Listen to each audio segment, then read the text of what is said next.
Time now for your forewarned weather with Thomas Keyboy.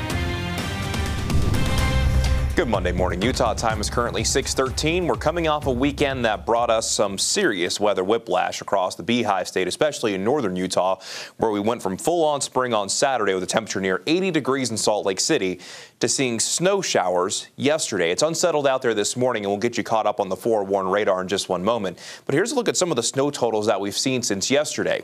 In the Cottonwoods, we've seen anywhere from 9 inches at Alta to 15 inches at Snowbird. If you're heading up there for some late season snow and for some late season skiing, chances are you're going to like what you find. But the Bountiful Bench picked up close to 5 inches of snow yesterday, while Harriman got over 2 inches of snow. What we're mainly seeing out there this morning is valley rain and mountain snow with temperatures that have come up slightly. But if you're getting ready to hit the road across the northern half of the state, you're going to want to factor in extra time for that Monday morning drive. Be prepared for the wet streets down in our valleys and the wet and slushy conditions as you make your way up into the higher elevations. Meanwhile, we're also tracking a few showers in eastern Utah. They're more spotty in nature, but if you're going to be traveling, say, around Moab, don't be surprised if you at least find a few raindrops hitting your windshield out there this morning. Here's the current view from Park City Mountain, where we've seen on and off snow showers, and you can see the snow on the tables right there.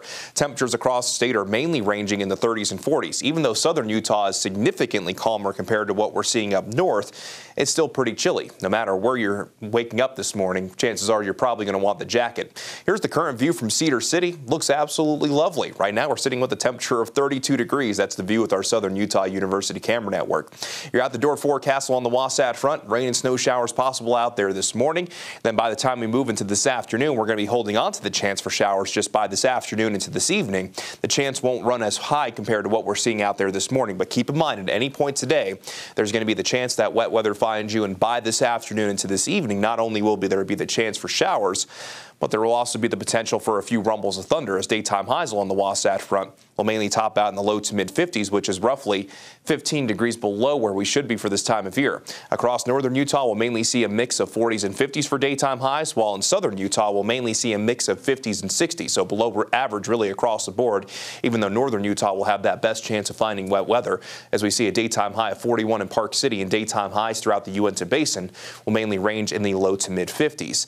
In central Utah, we'll see daytime highs in the 50s and 60s here, with Fairview being the exception at 44. And you'll notice the further south you go today, the more sunshine you're likely to see.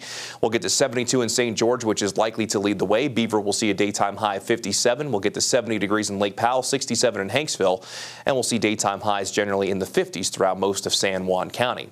Let's begin the futurecast, and I'll start this at 8 o'clock this morning. The futurecast showing those scattered showers out there right now, more or less persisting through 9 o'clock this morning, and then you'll notice showers become more isolated in nature by the afternoon, but that chance will continue to stick around from this afternoon through tonight, and we'll continue to see mainly valley rain, mountain snow. But if we find some heavier precipitation, then that could drag down snow levels a little bit quicker. Scattered showers once again for our Tuesday. We're also going to have the potential for a few rumbles of thunder with those winds out of the northwest. Going to be even cooler than we find out there this afternoon. By tomorrow afternoon, daytime highs will be roughly 20 degrees below where they should be for this time of year before we finally begin to calm things down and warm things back up by the end of the week.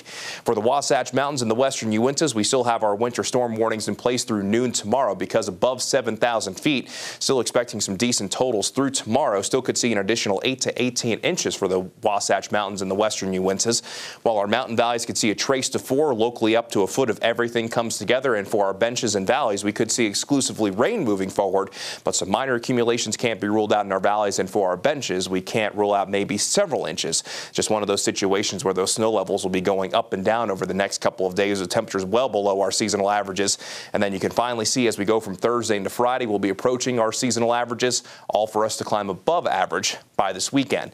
So the Utah spring weather roller coaster, it does continue. In St. George, we'll get some pretty nice weather through this week with daytime highs bouncing up and down between the low 70s and upper 70s over the next several days. And then by this weekend, daytime highs in the upper 80s to around 90 degrees. Actually could hit 90 degrees by Sunday. Along the Wasatch Front, we'll be looking at a good chance of rain and snow showers today. Scattered showers again for our Tuesday with daytime highs well below average. Then for the second half of the week, temperatures will begin to warm up. A slight chance Friday and Sunday. However, over the weekend, daytime highs will be in the 70s along the Wasatch Front.